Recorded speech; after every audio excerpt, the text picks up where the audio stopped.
briefly introduce yourself and your professional journey so far? Yes. A brief introduction about myself. So, my full name is Ashi Kulwant Singh, and I bring with me around 24 years of work experience from the corporate world. Well, it has been a long journey. Training has always been my passion. However, when I started my career, I started with the BPOs, and then I moved on to.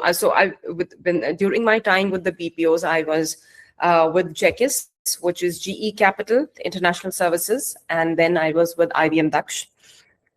Post which I got a little tired of the night shifts and I moved on to, yeah, and then I joined British Council and I was with them for about 3 years. Then after that, I landed at the airport. Uh, and that was the time, during my last year with British Council, that was the time when I wanted to get back into training because that has always been my calling. I would look for opportunities where I can train or I can teach or I can hold sessions, even with British Council, though my role with British Council was completely different. I was with the IELTS examinations department. So after British Council, I began my search because I wanted to get into training, and that's how I landed at the airport. And there, I started off as a soft skills trainer, and I spent my next 12 to 13 years at the airport, and I climbed the ladder of success.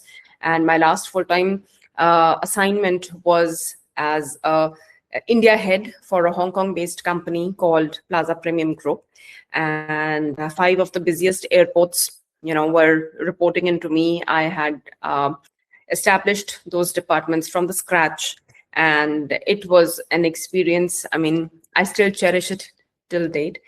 After that, so that was till January of 2021, and then was the time when I wanted to do something different. Because why different? Because I had been training for over a decade, and that is something, once you keep on doing the same thing for a certain number of years or a certain period of time, you want to do something different, you want to do something new, or you want to expand yourself. So the next thing, or the next best thing that I could see myself doing was image consulting. That is an extension of training, because from my time at the airport, what I realized was, my association with people, the way I connect with people, my experiences, I held them very close to me. Training or holding workshops, that is a different high. But when you have that one-on-one rapport with people, and they look up to you for consultation on how to improve themselves or how to strengthen their personality, that is something that really got me thinking. And I upskilled myself as an image consultant and a soft skills trainer. And now that I have my own sole proprietorship by the name of Brighter Be, my own company, I promote myself as an image consultant and a soft skills trainer and a personal stylist. So yeah. Yeah, I went to your experience. It's like scroll, scroll, scroll, and wait Yes, for 2 or 3 feet. I understand. It's yeah, quite a lot of experience.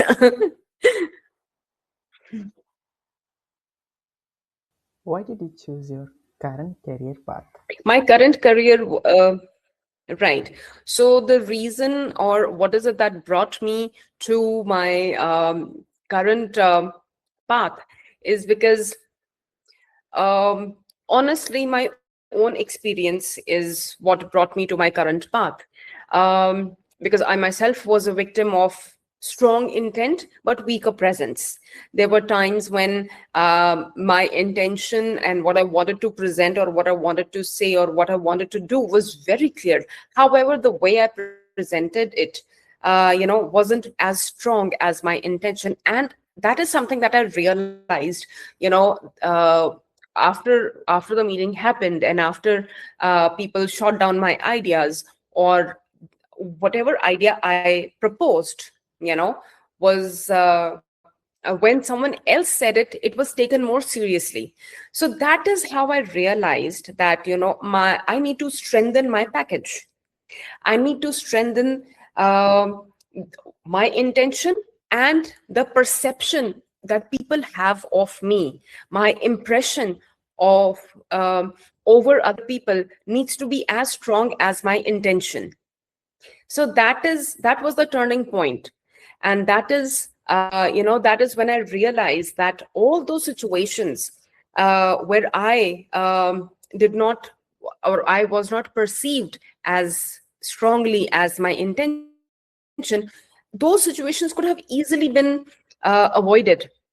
And that was actually the turning point, and that is where I thought to myself that this is what I want to do. I want to help professionals, leaders, women returning to work, uh, to avoid losing opportunities simply because their presence did not match their capability. Because when it comes to first impression, how you see yourself or how you perceive yourself, and how others perceive you, how others see you, both of them are very important. It can't just be that you have the talent. Yes, you have the talent, but when you have to showcase the same to others, you need to have that conviction, and that conviction is packaged with how you present yourself. You overcome your self-doubt and your difficulties in your journey. Right. Okay. So the self-doubt and difficult phases that I had, so there were two things, honestly speaking. So there were two things that really helped me. One was skill building. I built or I upskilled myself. I learned how is it that I can tackle this impression of intention versus presence. Your intention and how you present yourself. How is it that you can be a stronger, confident personality? How is it that you can come forward as confidently as your talent, as you know that you are talented? um, okay, let me start this again. Okay, so answering your question, let's start this again. Okay, so which is, there were two things that really helped me. One was skill building, that is confidence, that grows from competence. So my intention was always to present myself as strongly as my intention was with me. My intent of doing work was as strong. No, this is not coming right. Oh my god. Okay, let me third take. Okay, so how yeah, so there were two things that really helped me.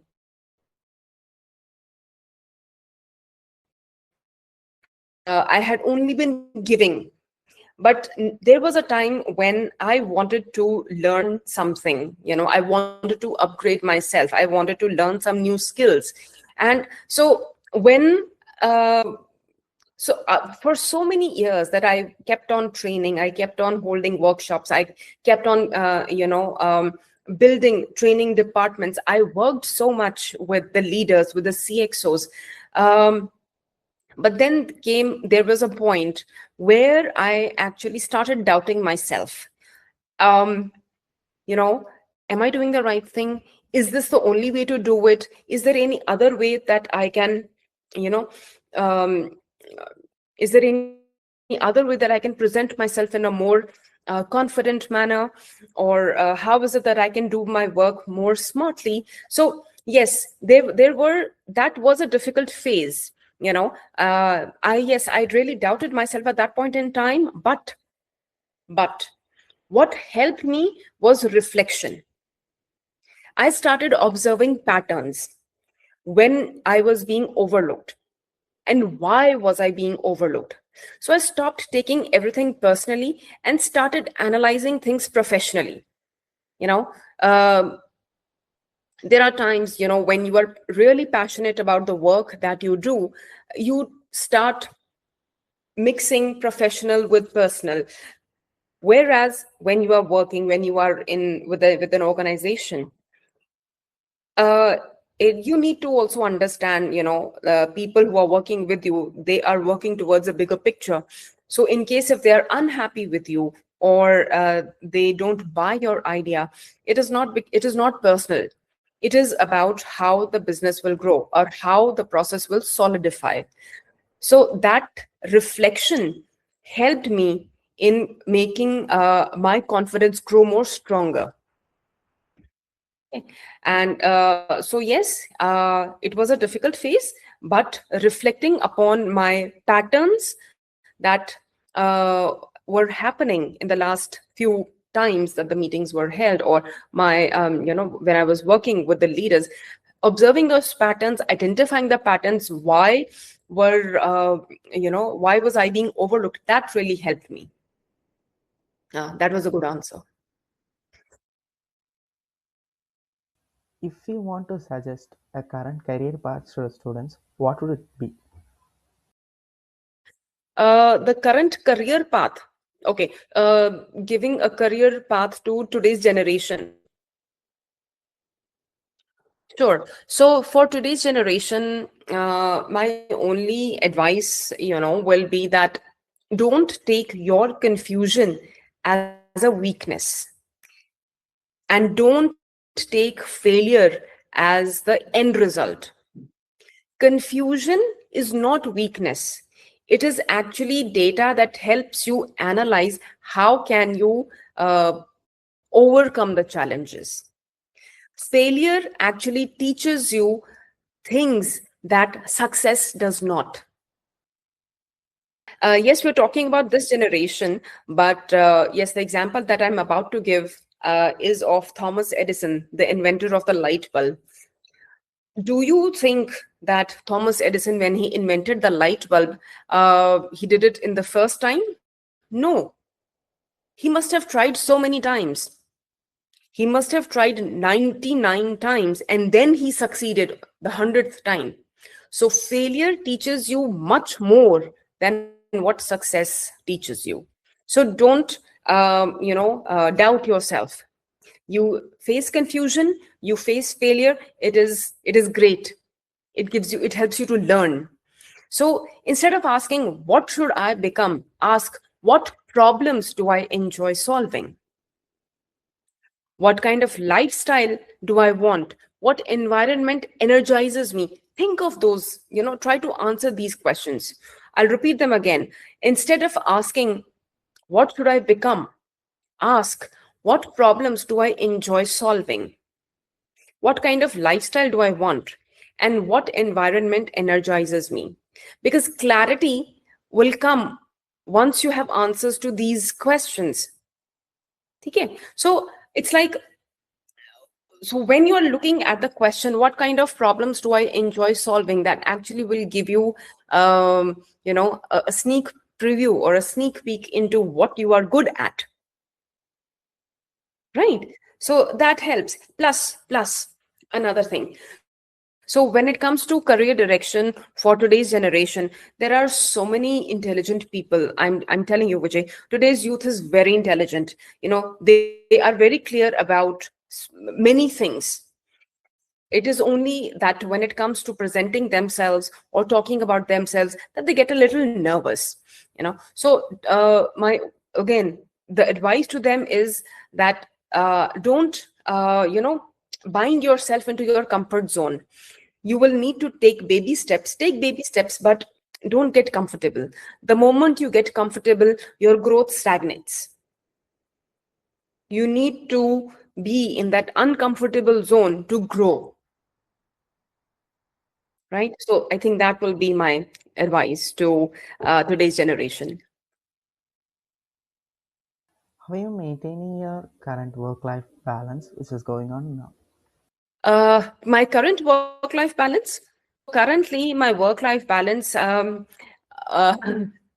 so see, I have my own business. So for me, every day is a very different day. But yes, I have a very supportive husband, who goes out of the way to support me. And for me, it is very important for me to have something that I truly believe in, and that is the work that I'm doing. And so, fortunately or unfortunately, my husband and I, we work different time zones. He works the US time zone, and I work the Indian time zone. So his work starts in the evening, I work during the day. So that work life balance that you're talking about, both of us, we ensure that we work as a team, so that each of both of us can give our 100% to our work when we are working, and when we are at home with our kids, we are there with them 100% of the time. So that is how we try to manage it. And so I have two kids. I have a teenager, a 14-year-old, and I have a small daughter, almost a 5-year-old. But both of them, thankfully, touch wood, my son has seen me working from the very beginning, so he understands that if I have some work, then I need not to be disturbed. However, my daughter, she's the more bubbly one, and she's the one who wants to be with me most of the time. But that is where my son, he takes over. He takes the big brother role, and he tries to keep her engaged till the time I don't finish my work off. But normally, once they are home, I try to be with them um, as much as possible, because this is the time that once it passes, I will not have this back with them. So yes, I try to manage most of my work till the time, till about 3 or 4 in the afternoon, and post that I take it a little lightly, and I try to spend more time with them. That was a beautiful and interesting story to hear Thank from you. you. Moving on to next question. From your Mhm. experience, what is true leadership means? Okay. So, what does true leadership mean? That is actually a very interesting question. See, true leadership, you know, first of all, let's understand leadership. Leadership is not something that happens when someone says that you are the leader. Leadership quality or being a leader is something that we start doing since our school days, since our childhood. When your parents say that, okay, fine, we are going out, you need to take care of your brother and your sisters. So that is also leadership, because you it's not that they will hold you responsible if anything goes wrong, but it is just a small uh, phase, or it is just a small test to see how do you manage without them for 2 hours or 1 hour. So that is where leadership starts from. Leadership is also when the teacher says, okay, now this year or in this term, you are the class monitor. That is also leadership, right? But uh, so leadership is practiced since childhood, but by the time we reach our professional worlds or our professional careers, the meaning of leadership changes. Honestly speaking, leadership actually means people management. If you can understand people, and if you can understand emotions, if you listen more and talk less, that is where leadership comes in. And yes, true leadership is to show emotional maturity even when you are under pressure. It's the ability to make decisions without any ego tussle.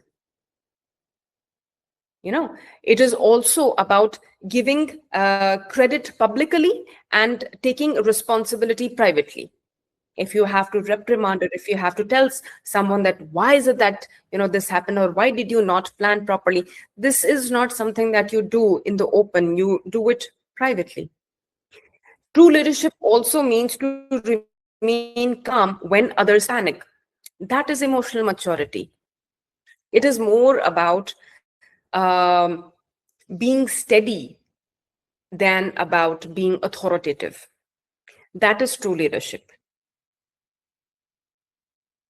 Yeah, that's my response.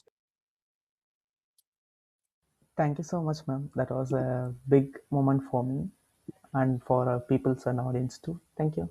Very well. Thank you so much, Vijay. Thank you so much. So, it was actually very interesting for me also because, we don't get to do podcasts on a so frequently. But thank you so much that you actually thought that you can do a podcast